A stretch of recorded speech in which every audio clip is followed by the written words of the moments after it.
যারা একটা দারুণ চিকেন রেজালা খেতে চাইছেন তাদের জন্য বলি, প্রথমে অনেকটা চিকেনকে ভালো করে একদম ধুয়ে একটু ভিনিগার জলে ডুবিয়ে রেখে দেবেন।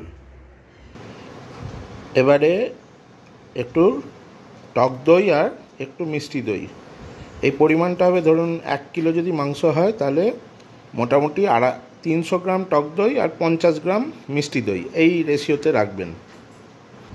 এবার একটু মিশিয়ে নিচ্ছি পরিমাণ মতন ধনে গুঁড়ো, আর তার সাথে এবার একটু ধনে গুঁড়ো, যতটা এই জিরে গুঁড়ো। এবার এতে মিশিয়ে দেবো আদা রসুনের পেস্ট। এবার 1 কিলো পেঁয়াজের পেস্ট এতে মিশিয়ে দিলাম।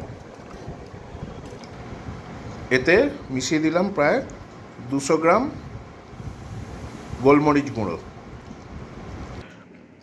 এবার এই সমস্ত জিনিসটাকে ভালো করে মেখে নেব এবং তার উপরে একটু হালকা গরম মশলা ছড়িয়ে দেবো, দিয়ে আবার সেটাকে ভালো করে মেখে নেব।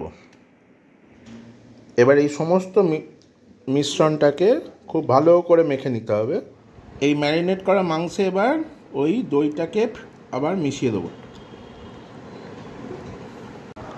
এবার এই মাংস আর যে দইটা, এটাকে খুব ভালো করে মাখিয়ে নিতে হবে।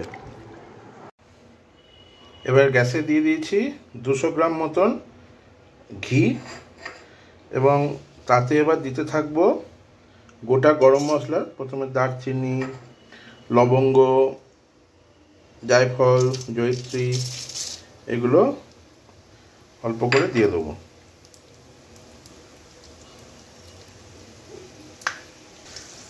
তার সাথে দিয়ে দেবো একটু শুকনো লঙ্কা আর বেশ কিছু গোলমরিচ।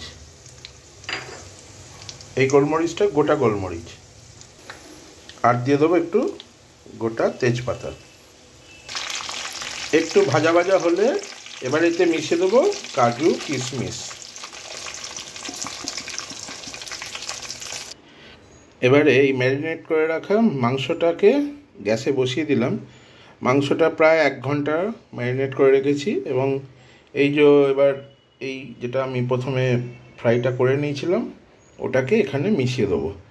অ্যাকচুয়ালি এটা একটা পাত্রেই হয়, তবে যেহেতু অনেকটা মাংস পরিমাণ সেই জন্য এটা আমি একটু আলাদা করে নিলাম। এবার এই পুরো মাংসটা একসঙ্গে সব কিছু মিশ্রণ মিশিয়ে এবার হালকা আঁচে বসিয়ে রাখবো। মাংস অলমোস্ট হয়ে এসছে। এবার নামানোর আগে একটু গোলাপ জল, কেওড়ার জল আর একটু মিঠা আতর দিয়ে নামাবো। প্রায় 1 ঘন্টা মাংসটা ফোটার পরে একটু আমরা ঢাকনাটা খুলে একটু নাড়িয়ে নিতে হবে। মাংসটা দেখতে হবে যাতে ধরে না যায়।